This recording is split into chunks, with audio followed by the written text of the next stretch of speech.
आइए सुनिए, देखिए, समझिए सनातन सत्य। जैसी दृष्टि वैसी सृष्टि, दृष्टि विज्ञान। कुदरत, कुदरती रचना एवं कुदरत के कानून से शाश्वत सुख की प्राप्ति।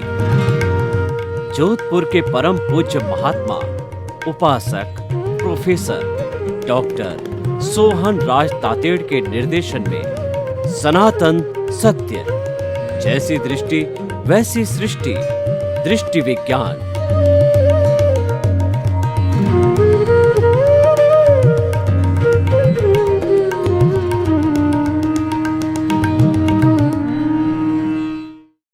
ओम ह्रीं नमो अरहन्ताणं। ओम ह्रीं नमो सिद्धाणं। ओम ह्रीं नमो आयर्याणं। ओम ह्रीं नमो उवज्जायाणं।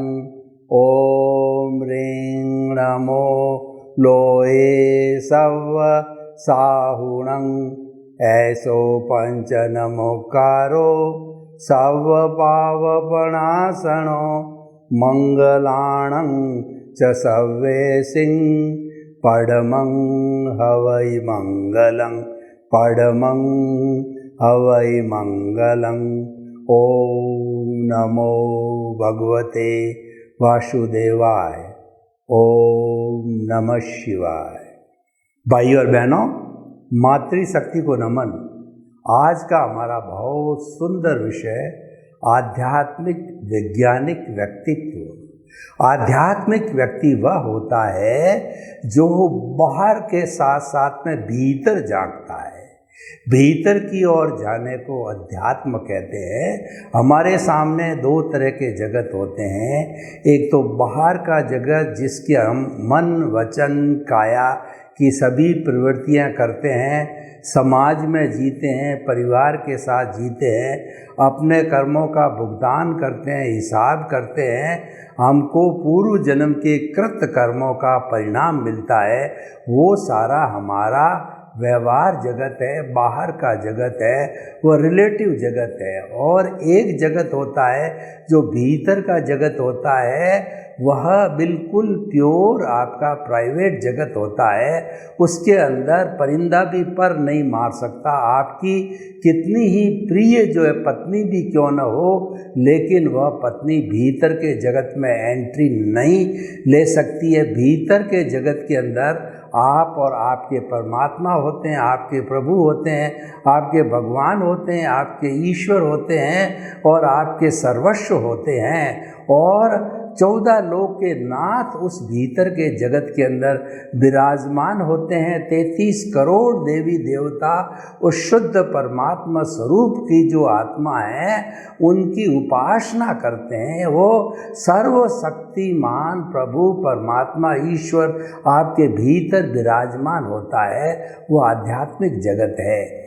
आध्यात्मिक जगत में गोते लगाने के लिए हमको मेडिटेशन करना होता है। मेडिटेशन का अर्थ होता है कि सभी विषयों से ध्यान को हटा करके एक बिंदु पर ध्यान केंद्रित करना होता है। जैसे कि आपने अपने प्रभु का ध्यान चालू किया तो सालंबन ध्यान होता है और निरालंबन ध्यान होता है। सालंबन ध्यान के अंदर आपके प्रभु का कोई भी चित्र आप बना करके उस पर केंद्रित होकर के कंसंट्रेशन करके मेडिटेशन करते हैं। और निरालंबन ध्यान में अनंत ज्ञान, अनंत दर्शन, अनंत शक्ति, अनंत सुख का धाम जो अमूर्त परमात्मा है, उस परमात्मा के गुणों की भजना करते हैं, मानसिक रूप से करते हैं, एहसास रूप में करते हैं, उसका अनुभव करते हैं, उसका रियलाइजेशन करते हैं, उसका इंट्रोस्पेक्शन करते हैं, आत्मनिरीक्षण करते हैं, आत्म परीक्षण करते हैं, ज्ञाता दृष्टा बनते हैं, भेद विज्ञान करते हैं, जुदापन की जागृति करते हैं। ये सारा भीतर का जगत है। इसको कहते हैं आध्यात्मिक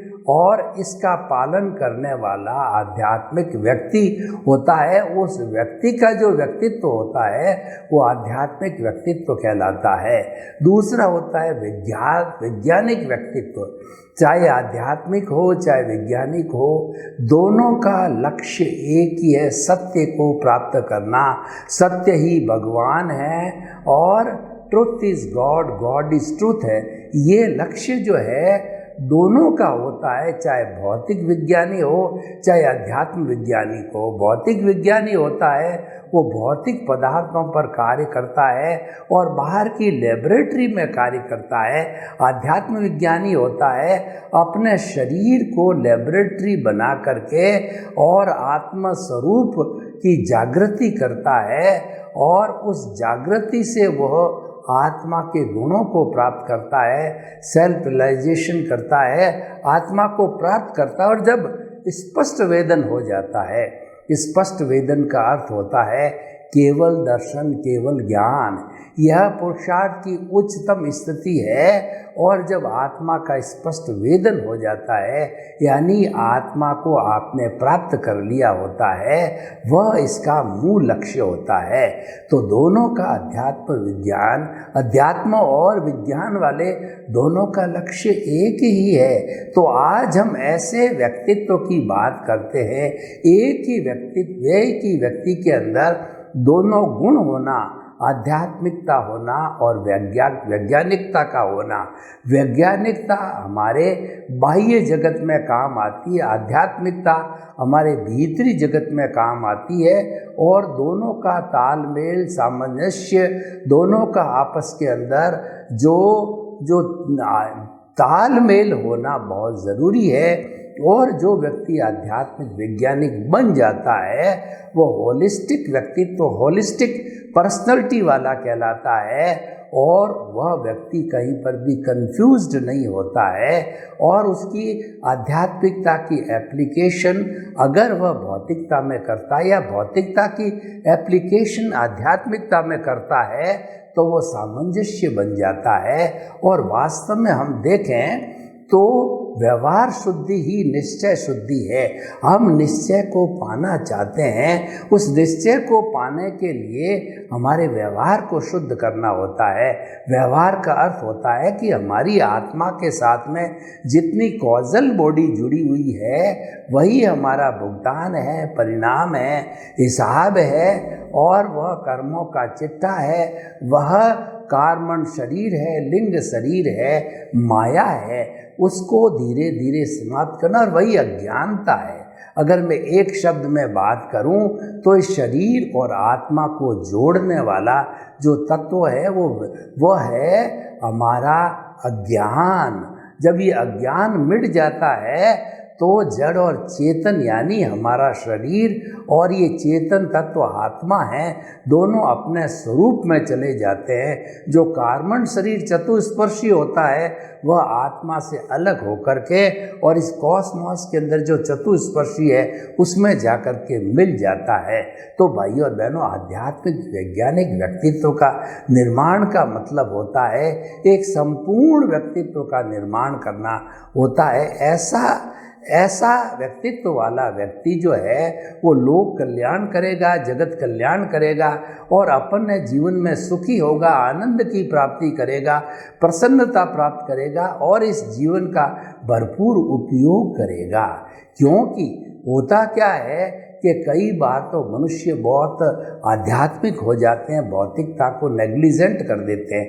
कैसे, मैं आपको एक बताऊं कि साधु सन्यासी होते हैं जो आध्यात्मिक वैज्ञानिक नहीं होकर के अगर केवल वो आध्यात्मिक पुरुष होते हैं तो वो तो हमेशा एक बात कहेगा, घर को छोड़ो, संपत्ति को छोड़ो, पत्नी को छोड़ो, बाल बच्चों को छोड़ो, हर चीज़ को छोड़ने की, त्याग करने की बात करेगी।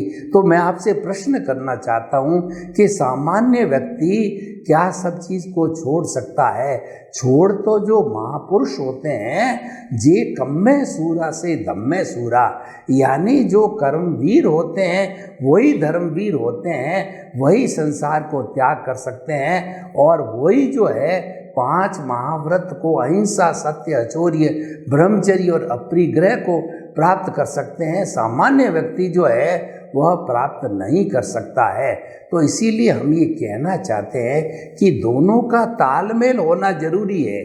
और भौतिकवादी व्यक्ति होगा अकेला और वो आध्यात्मिक नहीं है तो वह क्या करेगा, वो कहेगा कि 5 इंद्रियों का जो सुख है, 5 इंद्रियों से जो बाहर का जगत दिखाई देता है वह जगत ही सत्य है और उसी में आनंद मनाओ और उसी के अंदर eat drink and B Mary करो। यानी वो बहिरात्मा रूप में रहता है, वो स्वार्थ की चेतना से जुड़ा रहता है और पूरा जीवन जन्म से मृत्यु तक का जीवन है वो इंद्रिय तृप्ति के अंदर लगा देता है, लेकिन उसको हासिल कुछ नहीं होता है, क्योंकि मानव जीवन अति दुर्लभ है और मानव जीवन ही आगे जाकर के मुक्ति को प्राप्त कर सकता है। सामान्य दूसरा कोई प्राणी मुक्ति को प्राप्त नहीं कर सकता है। तो इसीलिए वह अकेला भौतिक विज्ञानी जो है वो अध्यात्म विज्ञान को ज़्यादा तवज्जो नहीं देगा। तो इसीलिए आज का जो हमारा एपिसोड है वह इस बात पर सारा चिंतन करता है कि एक ही व्यक्ति के अंदर दोनों गुण होने चाहिए, आध्यात्मिकता हो और वैज्ञानिकता हो, क्योंकि आज का युग विज्ञान का युग है। Present age is the age of globalisation, privatization and liberalization, and the whole world has become a single village, single house. We have come quite near to each other.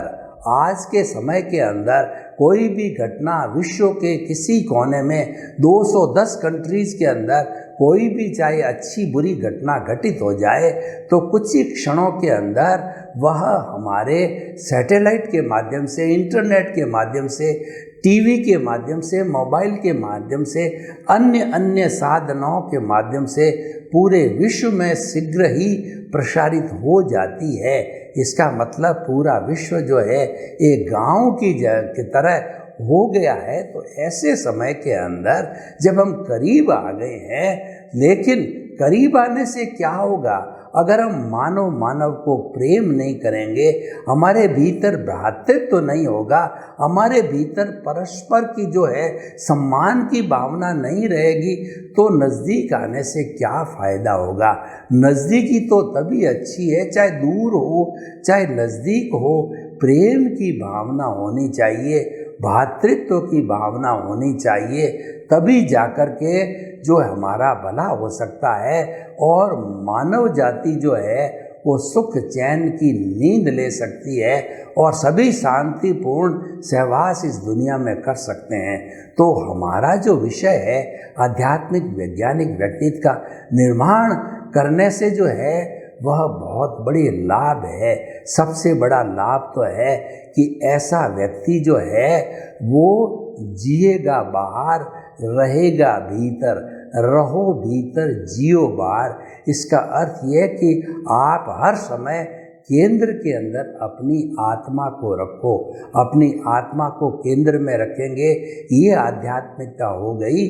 और दूसरा जो है हमारी भौतिकता क्या कहती है कि मन वचन काया तथा उससे जुड़ी हुई हर अवस्था मात्र कुदरती रचनाएं, यानी जो कुछ ही बाह्य जगत के अंदर चल रहा है वह उसको हम कुदरती रचना माने, क्योंकि वो सारा संचालन कुदरत करती है, करता है वो व्यवस्थित शक्ति है। मनुष्य कभी भी कर्ता नहीं बन सकता, दुनिया का कोई भी आदमी कर्ता नहीं हो सकता है। कर्ता तो केवल व्यवस्थित शक्ति, साइंटिफिक सर्कमस्टेंशियल एविडेंस है, वही करता है। तो इसीलिए कुल मिलाकर आध्यात्मिक वैज्ञानिक व्यक्तित्व के निर्माण का अर्थ ये हुआ कि हमें अपने आप को अकर्ता मानना चाहिए, हमें अपने आप को निमित्त मानना चाहिए। जब हम निमित्त मानने लग जाएंगे तो जो है निमित्त निर्दोष अकर्ता और शुद्ध आत्मा, ये फीलिंग्स हमारे भीतर आ जाएगी। ये फीलिंग्स कब आएगी, कहाँ से आती है? ये आती है आध्यात्मिक वैज्ञानिक व्यक्तित्व के निर्माण करने से।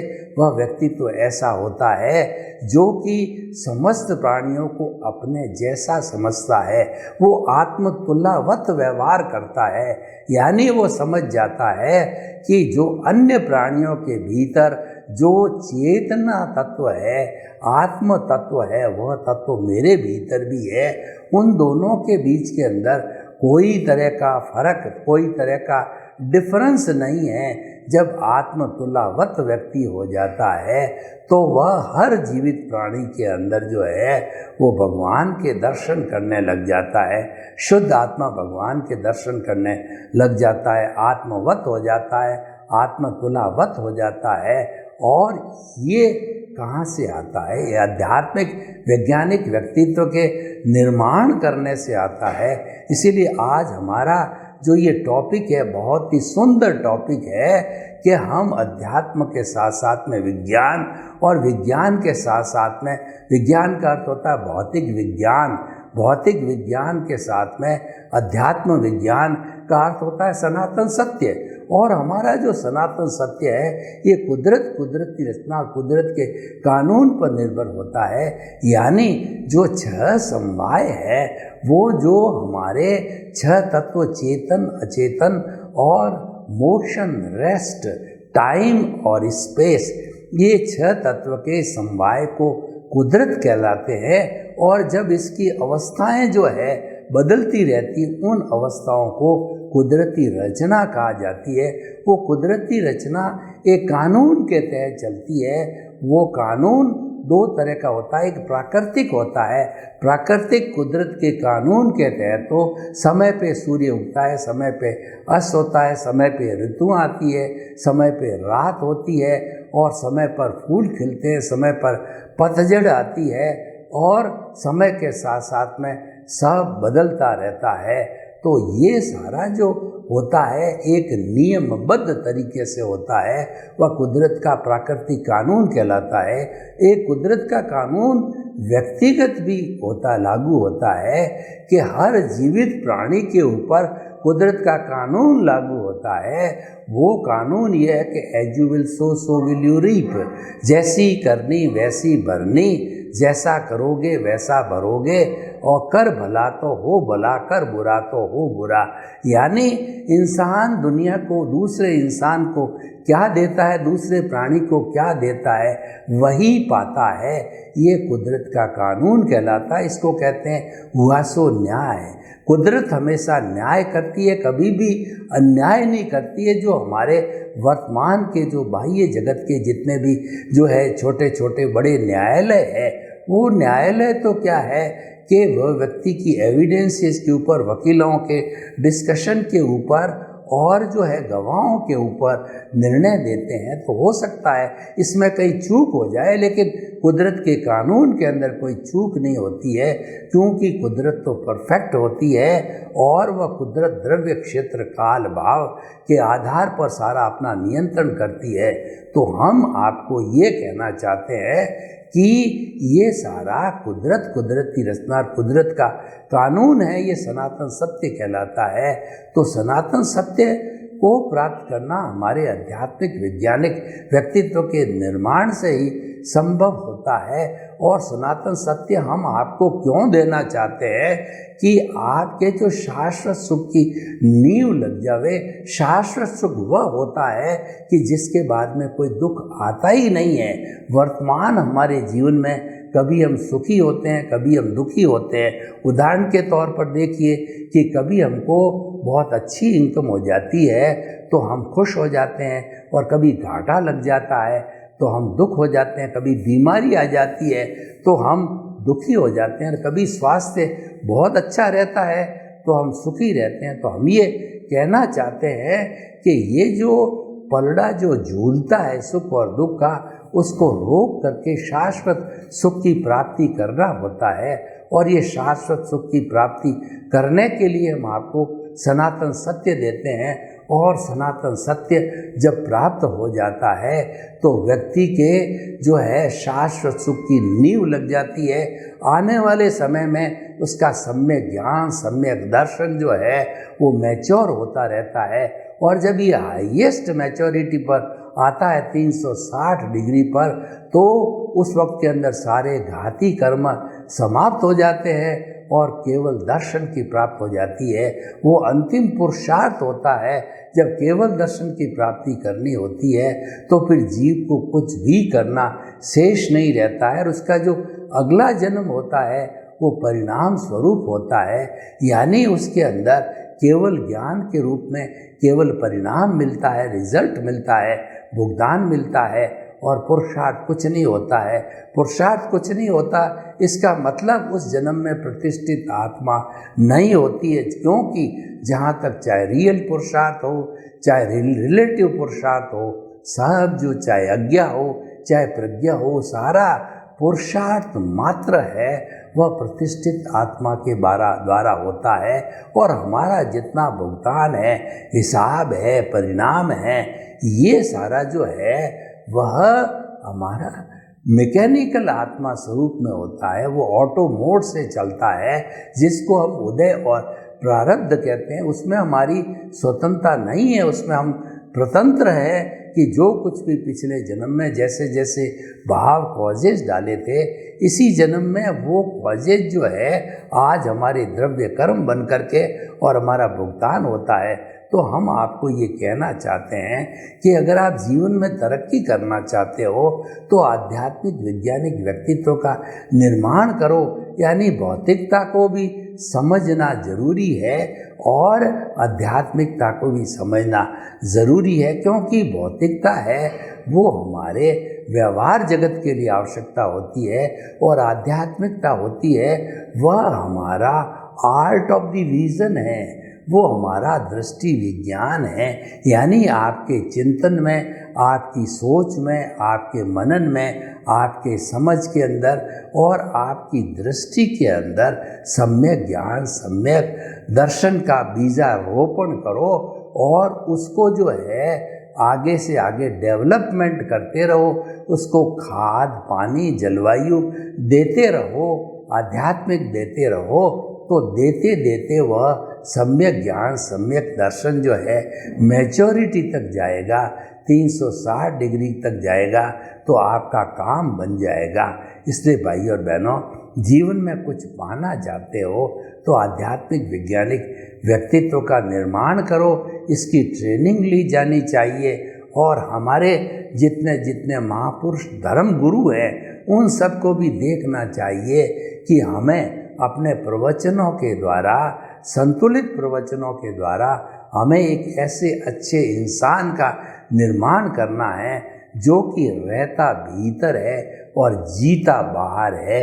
यानी वो आध्यात्मिक वैज्ञानिक व्यक्तित्व वाला व्यक्ति है। ऐसा होने से आज दुनिया के अंदर जितनी आपाधापी, जितना द्वंद्व और जितना द्वेष चल रहा है वह धीरे धीरे कम होता जाएगा। और जहाँ पर द्वंद्व कम होता है तो व्यक्ति शांतिपूर्ण सहवास में आ जाता है, व्यक्ति शांति से जीना प्रारंभ कर देता है। अतः हम आपको ये बताना चाहते हैं कि आध्यात्मिक वैज्ञानिक व्यक्तित्व का निर्माण, उसको पाना, उसकी ट्रेनिंग लेना और उसको सीखना सिखाना, ये बहुत ही अच्छी चीज़ है। दोनों के नियम, कानून, कायदे अलग अलग है, दोनों समझने होते हैं और समझ करके जीवन के अंदर धारण करना होता है। अगर मैं आज के इस एपिसोड को ओपन टू दी ऑडियंस करूं, यानी जो हमारे दर्शक गण हैं उनसे इस बारे में मैं ओपिनियन, उनका सुझाव जानना चाहूँगा, तो मुझे उसका सुझाव मिलता है कि यह एक अच्छा सॉल्यूशन है, यह एक अच्छी प्रवृत्ति है, ये की जानी चाहिए। क्योंकि जब हम संतुलन नहीं करेंगे तो बैलेंस नहीं बनेगा, और संतुलन है ये प्रकृति का नियम है। प्रकृति को संतुलित करने के लिए अध्यात्म और विज्ञान दोनों को सीखना पड़ेगा, समझना पड़ेगा, जीना पड़ेगा। और जब ये हम करने लग जाएंगे तो हमारे कोई समस्या नहीं आएगी, क्योंकि जो भौतिक जगत है ये पुद्गलों पे कार्य करता है, मैटर पर कार्य करता है, जड़ से जुड़ा हुआ होता है। और आध्यात्मिक जगत है वो चेतना से जुड़ा हुआ होता है। तो इसीलिए जब जड़ और चेतन दोनों का आपस में समन्वय हो जाता है, कॉम्बिनेशन हो जाता है, तो ऐसी स्थिति के अंदर जो है अच्छे रिजल्ट आते हैं। जहाँ समन्वय होता है, संतुलन होता है, बैलेंस होता है, तो जो उसका परिणाम आता है वह भी संतुलित होता है। आध्यात्मिक वैज्ञानिक व्यक्तित्व का जो निर्माण का जो मुख्य उद्देश्य हो जाएगा कि दुनिया के अंदर संतुलन पैदा करना, व्यक्तिगत स्तर के ऊपर, पारिवारिक स्तर पर, समाज के स्तर पर, देश, राष्ट्र और विश्व के स्तर पर हमें संतुलन को प्राप्त करना है। और जब विश्व के अंदर अच्छे अच्छे आध्यात्मिक वैज्ञानिक व्यक्ति और हमारी पूरी 7.8 अरब की जनसंख्या में से जब अनुपात की दृष्टि से लोग आध्यात्मिक वैज्ञानिक के समन्वय को प्राप्त करके जीने लग जाएंगे, तो आज का जो हमारा सिनेरियो है बदल जाएगा, स्वर्ग धरती पर उतर जाएगा और लोगों को लगेगा कि दुनिया एक गोल्डन वर्ल्ड है, ये जीने लायक है, ये स्वर्ग है, या निवास करना चाहिए। उससे उसको आनंद की अनुभूति होती है। देखिए, जिस परिवार में जिस स्थान के ऊपर कलह होती है, आपसी लड़ाई झगड़ा होता है, मनमुटाव होता है, असम्मान होता है, तो व्यक्ति चाहता है कि इस जगह को मैं छोड़ करके अन्य जगह पर चला जाऊं। संस्कार क्या है? संस्कार ये है कि शांतिपूर्ण से अस्तित्व करो, वो है। और वो कहाँ से आएगा? वो हमारे आध्यात्मिक वैज्ञानिक व्यक्तित्व के निर्माण से आएगा। तो हम ये कहना चाहते हैं, समस्त जो है समस्याओं का समाधान आध्यात्मिक वैज्ञानिक व्यक्तित्व का निर्माण है। सर्वे भवन्तु सुखिनः, सर्वे सन्तु निरामया। लोक के सब जीवों को सुख मिले, शांति मिले, आनंद मिले, प्रेम मिले, सौहार्द मिले और सब आनंद के साथ जीवन व्यतीत करें, मुक्ति को प्राप्त हो। आपके प्रति मंगल भावना। ओम शांति। ओम शांति।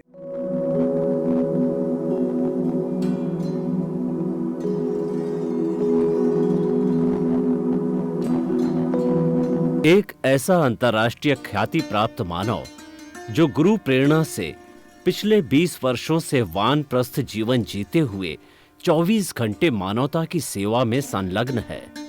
एक ऐसा मानव जो अभी राष्ट्रीय, अंतर्राष्ट्रीय टीवी चैनलों पर 7,500 एपिसोड के माध्यम से सनातन सत्य, आत्मविज्ञान एवं पुनरुत्थान, व्यवहार एवं निश्चय जगत के जीवनोपयोगी विषयों पर हृदय स्पर्शी प्रवचन कर चुका है। उस मानव का नाम है महात्मा उपासक प्रोफेसर डॉक्टर सोहन राज तातेड़। प्रोफेसर तातेड़ द्वारा योग, दर्शन, शिक्षा विषयों पर रचित पीएचडी स्तर के 250 शोध ग्रंथ भारत के 100 प्रतिष्ठित विश्वविद्यालयों में शोधार्थी पढ़ रहे हैं तथा वे सभी शोध ग्रंथ वहां की सेंट्रल लाइब्रेरियों में उपलब्ध हैं।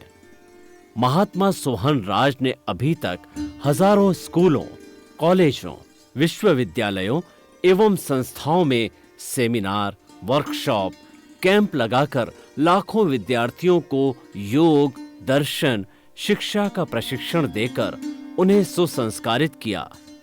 डॉक्टर तातेड़ ने भारतीय संस्कृति उत्थान के 4000 से अधिक समसामयिक विषयों पर आर्टिकल लिखकर ऑनलाइन जर्नल, पत्रिकाओं, वेबसाइट्स पर प्रकाशित किया, जिसका उपयोग लाखों पाठक कर रहे हैं। उपासक तातेड़ के 5000 से अधिक आज का सुविचार, आज का शुभ संदेश, आज का मंगल भावना योग आदि चिंतन websites, Twitter, blogger, Facebook, YouTube माध्यमों से लाखों लोग अपना जीवन निर्माण कर रहे हैं। मानवता के मसीहा ऐसे महामानव महात्मा सोहन राज तातेड़ के प्रोफाइल को अभी तक विश्व के 20 लाख दर्शक यूट्यूब पर, 12 लाख गूगल पर एवं लाखों दर्शक फेसबुक, ब्लॉगर, ट्विटर और इंस्टाग्राम पर देख चुके हैं।